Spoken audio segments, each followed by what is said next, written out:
Thank you. So like Jim, I also walked in here today and decided to change the title, just to make sure that the Wired staff were as innovative and on their feet as they look.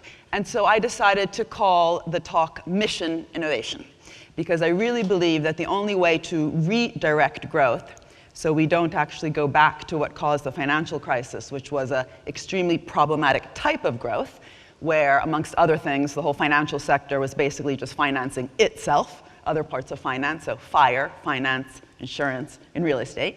If we really want to redirect growth in ways that make it more sustainable, so greener, and by that I mean not just renewable energy, but greening the entire economy. If we want it to be more inclusive, so if you've read Piketty's great book on inequality, you'll know that inequality has been rising. So if we want to reduce inequality, and if we want actually to have investment-led and innovation-driven growth. And by the way, that might sound just like a trendy little word, but it's not at all. This country, where we're sitting today, continues actually to grow through consumption-led growth, so that the ratio of private debt to disposable income, private debt, not public debt, is back at record levels as it was just before the crisis. So if we want to have these really interesting new types of growth, we really need to rethink what we're doing, both in business, in government, in civil society, but especially how these different actors come together. And this is what I want to talk about, and I want to talk about the way that we can kind of really rethink missions, in other words, bold, inspirational thinking about actually tackling in concrete ways, not just in blah, blah ways, these big challenges that we have ahead. And this is also a really good time to do that, because there is actually quite a bit of willingness to do this. So just think of the SDGs, the Sustainable Development Goals that were signed up by over 100 countries. That's quite new. We didn't have that kind of level of consensus that these challenges are as urgent as they are. And the real question is, well, what is then the relationship between achieving those and the way that we actually think about investment, industrial strategy, innovation policy, and technology, the big opportunities that technology potentially gives us. Now, that's all good, right? There's all this kind of willingness, as I said, and I've been arguing for quite some time, and I don't get bored of doing so because I don't see that much change, but again, I'm an optimist as well. I actually really don't think we have the toolkit within the policymakers' bag to really confront these challenges, to really, again, be bold and to redirect growth in such a way that we actually think of policymakers themselves and the civil servants across governments worldwide as co-creators of value, not just fixers of a problem. And the financial crisis was a big problem, and in fact, we haven't really fix that precisely because we just think of the role as fixing and mending. And it's quite extraordinary that, at least in the economics toolkit that we then provide to practitioners, and Keynes had a great quote about this. He said, all these practitioners on the ground who think they're just doing stuff and they don't care about big theory, they're actually slaves of defunct economic theory. And he said they should release themselves of the shackles of old-style theory. There is this very old, kind of narrow framework which continues to be fed to policymakers in terms of what they're doing, right? So kind of fixing market failures. When the market messes up, you come in and fix that problem. Or if you're a bit more interesting, you'll say system failures.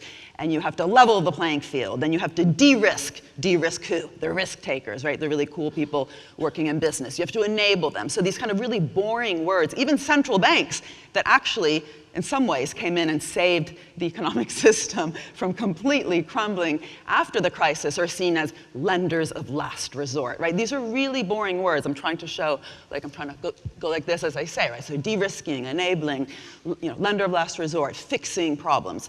And that's a problem, right? Because actually those challenges, smart, inclusive, sustainable growth, the SDGs, all of them actually require much more ambition by all the different actors in society, different types of businesses, different types of public institutions, and surely different types of civil society institutions. And by that I also mean trade unions, by the way. We should not forget that the reason that we all have the option to just work 8 hours a day and have something called the weekend was an amazing social innovation that was fought for by trade unions, which are seen as sort of civil society organizations. So they themselves have actively formed and co-shaped, co-created what we call the market. Markets are outcomes of this co-creation process between these different actors. But again, this toolbox, the fixing the problems toolbox, is narrow. It's useful but narrow. And by the way, we were just hearing about the powers of basic research and blue sky research. That itself, within economic theory, is seen as just fixing a problem, the public good problem. So when there's too little investment in an area, like in basic research, then the public sector has to come in and fill that gap. So this whole concept of public goods, the word public good actually sounds good, because it says public good, but it's actually itself quite narrow because it's been framed as a correction of a problem versus an objective, right? A real kind of strategic, active objective. And so one of the things I've been trying to do in the new institute I set up at UCL is actually to bring back the word public value and to bring it as a sort of dynamic force for good, as a process through which you actually strategically and actively co-create public value in the economy through, again, the interaction between these different actors.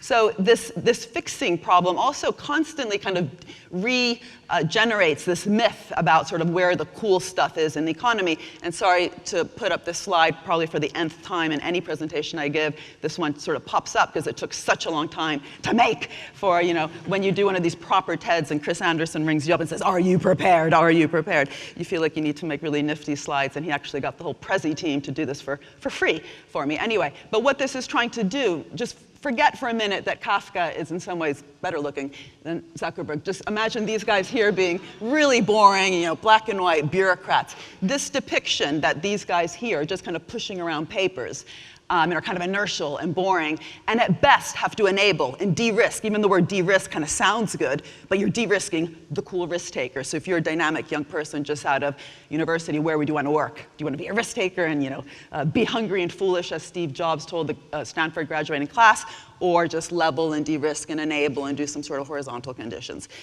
So the problem is that then this framework, which is incredibly strong, and any of you who've either read a white paper or read anything that governments put out, you'll have recognized many of these words, just can't explain historically where some of the biggest innovations came from. And by that I mean these general purpose technologies that actually really have transformed production, distribution, and consumption, and in fact productivity across the whole economy, and really got, basically, this has been the driver of capitalism. Sometimes we forget what came before capitalism, which was 500 years of inertia. Under feudalism, capitalism in many ways, as both Marx and Schumpeter taught us, has innovation at the center of the system. That's how firms compete. And if we can't actually describe how these innovations came about, which required much more than just fixing some problems. They actually required all sorts of different types of public actors across the whole innovation chain, co-creating these new different spaces alongside the private sector. Then we've got a problem.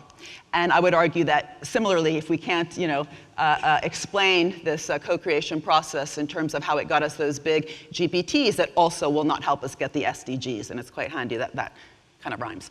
And so what am I talking about? Okay? So I'm just going to sort of narrow down for a minute before I open up again towards this fantastic concept of missions and how it can actually help us rethink this whole directionality problem.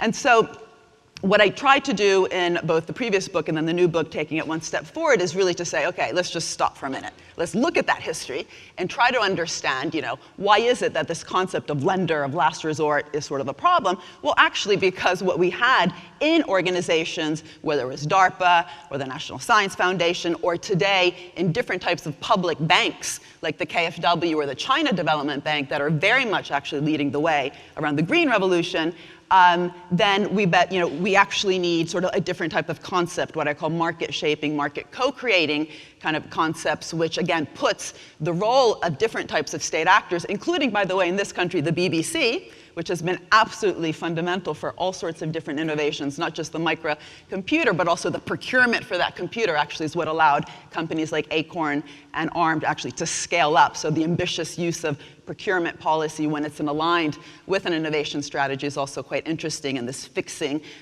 mentality doesn't help explain that. And so, this notion of the entrepreneurial state, which interestingly in Germany was translated as Das Kapital des Staat, which is interesting, when you translate when you write a book that's called Das Kapital, was really, in fact, about the capital of the state.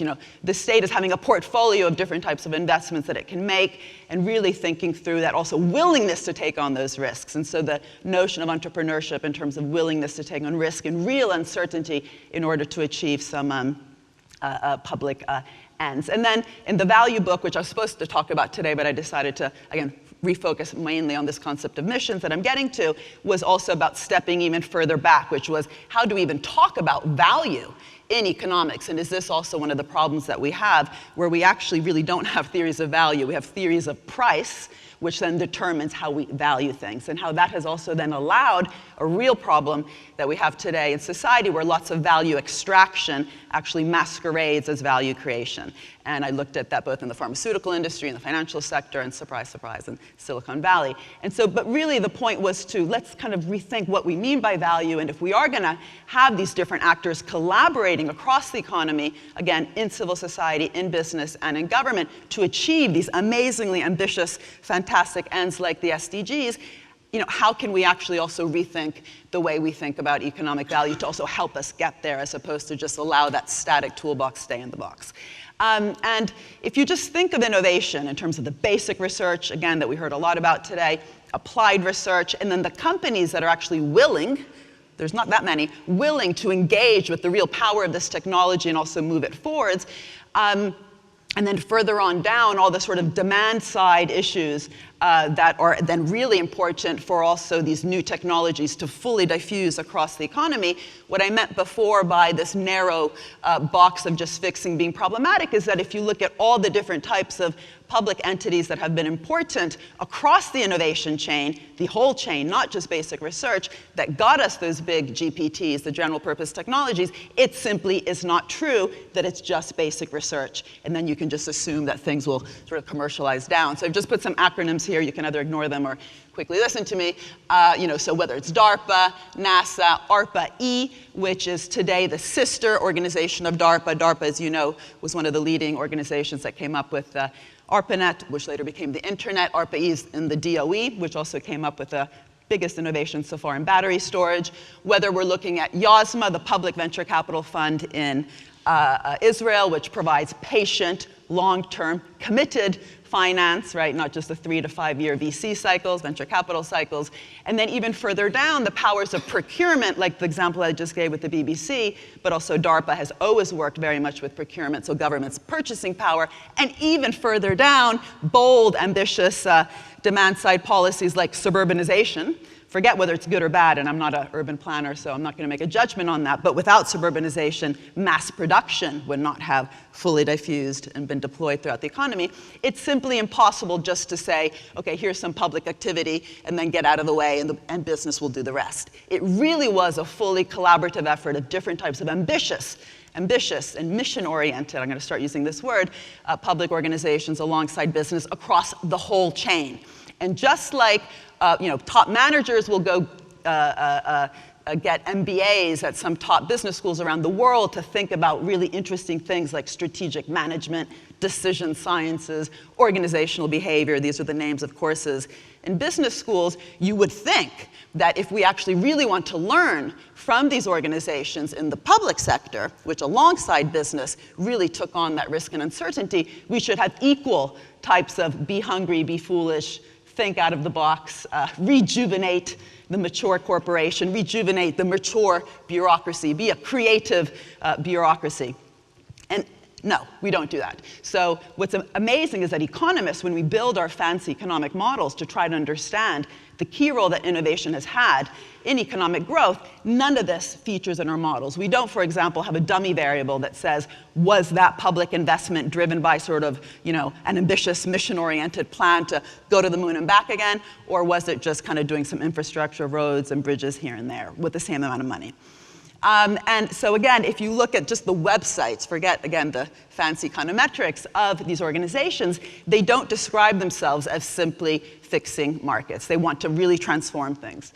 I'm not going to do my usual iPhone thing, but basically every single technology that makes our iPhone smart and not stupid, or any smartphone you have, was in fact down to a type of ambitious strategic investment within an organization that itself was organized strategically. So the whole DARPA model that some organizations around the world have been looking at, how do you welcome experimentation, exploration within a public institution and bring top talent in, because it's actually an honor to work for such an institution. There's not much real thinking about that. So intra-organizational dynamics within the state, because we have sort of just dismissed it as at best facilitating and leveling.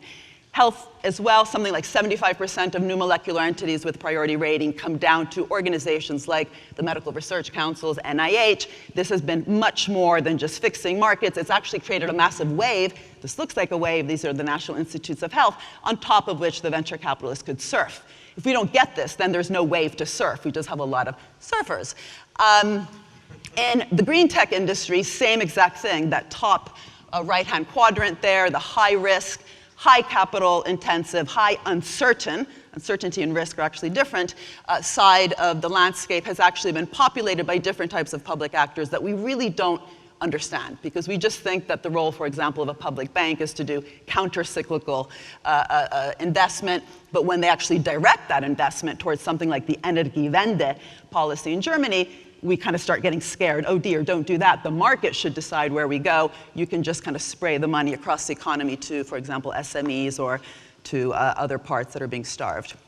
And so what I want to do in the last kind of 3 minutes that I have is to say, so what, right? So we have this opportunity right now across the world to redirect growth. So how can we use the lessons? And this is not about copying and pasting, whether it's DARPA or any organization, but how can we really learn the lessons as opposed to just setting up things like Silicon Roundabout?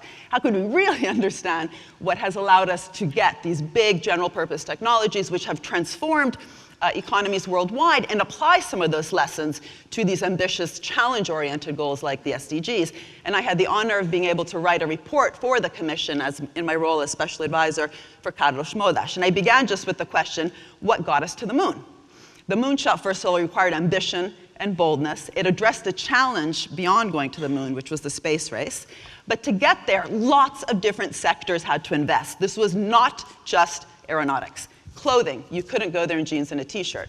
Food, right? Nutrition, they had to be fed in particular ways. If you actually look across all the different sectors, there was over 12 of them, and then bottom up, lots of different types of homework problems, something like 300, of which many failed. In fact, the ones that succeeded ended up in our smartphones. But that spillover process along the way to the moon actually spilled over into these great technologies, which then also could be commercialized. Whereas one of the risks we have also in universities today is we end up focusing too much on the spillovers. Even NASA is being asked to think ex ante about its economic value.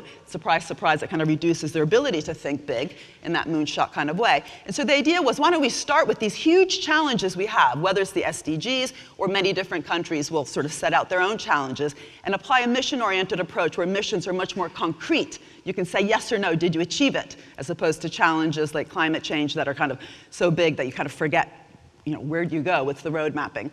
And then to really nurture the full capacity of the economy in terms of different sectors, different actors, public, private, third sector, to work together new ways to achieve that. And the full power of government institutions like prize schemes, grants, procurement, to nurture that bottom up. And I'll repeat, bottom up. Top down does not work. We know that. So bottom up experimentation, exploration process, and willingness also to fail along the way.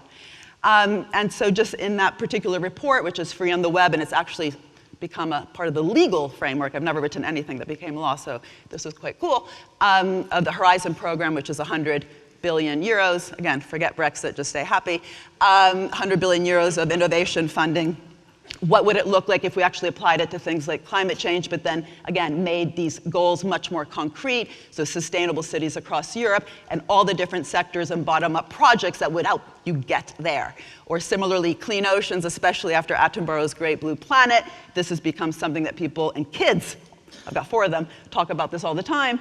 You know, what are the different types of sectors and projects that could really get you to clean up those oceans? And use this to drive innovation, opportunities for investment, unlocking this massive amount of hoarded cash. Over $2 trillion in the US, 2 trillion euros in Europe are being hoarded, over 3 trillion over the last 10 years being used for things like share buybacks just to boost stock prices and stock options, unlocking the full potential of our productive capacity, but again, across different sectors and different forms of collaborations. I think I'm out of time, so I'll just be super quick. How do we do this? It's not easy. None of this is easy. We should never believe anyone who just says moonshot. But the whole question also of who decides, what's bold and important, what's really interesting that whereas the moonshot really was kind of top-down driven by Kennedy and the boys, the Energiewende mission, for example, that you just mentioned in Germany, actually came out of decades of a movement, the Green Movement, which then brought legitimacy to that concern, and Merkel was able to capture that. And it really did drive innovation across sectors as different as steel. The steel industry in Germany has lowered its material content. But this whole issue of concrete targets, cross-sectoral, cross-actor, cross-disciplinary, multiple bottom-up solutions. I don't absolutely have time to go through implementation, but just to say, again, it's not easy, but it also requires within institutions to, again, welcome that experimental process. And it really does also mean training, therefore, our civil servants in different ways. Like Cheryl Martin, who was the first director of ARPA-E, said, we actually, within our public organization, measure. So how do we measure success of these programs? Measure our success by how much risk we were willing to take. Wow. Which government institution would say that, but also how much impact our successes have. And we really, I think, this does have to come down to new types of training outside of the box of public choice theory, which has basically convinced governments worldwide that government failures are even worse than market failures. I'll stop here. I really think we need to change the narrative, change the vocabulary, change that cartoon image of the Zuckerbergs versus the boring bureaucrats in order to really address in a mission-oriented way the huge challenges that we have ahead, which should always keep us as optimists, because those challenges are also real opportunities for investment and collaboration in new ways.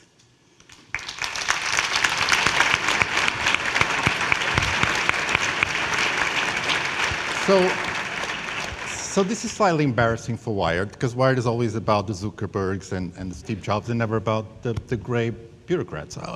How much do you think that actually your job as economists is going back and analyzing those histories and debunking very basic concepts? How hard it is to actually educate people about narratives that are so ingrained about innovation?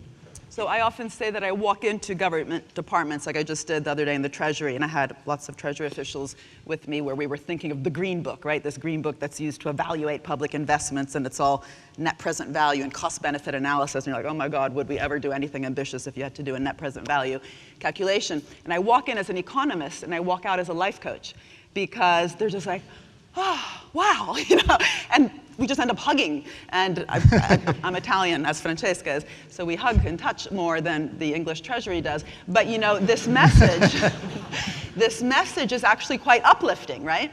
And the task is really hard. My institute, our logo is that we need to create, nurture, and evaluate public value differently. In the valuation exercise, believe me, just read the charter review of the BBC, just how static it is. They're told every year, okay, fine, you can still make documentaries about giraffes, you can do high-quality news, but don't do soap operas and talk shows. That's for business. So this static way of saying what business is allowed to do, what the public sector is allowed to do, as though it's a static pie, as opposed to investing, co-investing, sharing risks, and sharing rewards in ways that really expand that pie, but driven by new ways of thinking about public value. It's hard, but it's doable, and there's a real thirst for it. Thank you, Mariana. That's why they hug. Thank you.